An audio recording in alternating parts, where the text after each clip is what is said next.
In today's video, I'm going to show you how to create your first campaign in Lemlist step by step.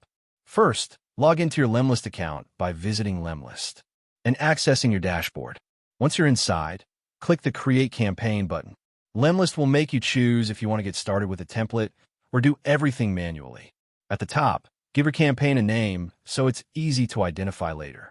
Next, choose the step or condition you would like to get started with. After that, import your leads by uploading a CSV file or adding contacts manually. Make sure your lead information includes details like names and email addresses. Now it's time to create your outreach sequence. Write your email subject line and message, then customize it using personalization variables like first name or company name. You can also add follow-up emails and set delays between each step to automate your outreach process.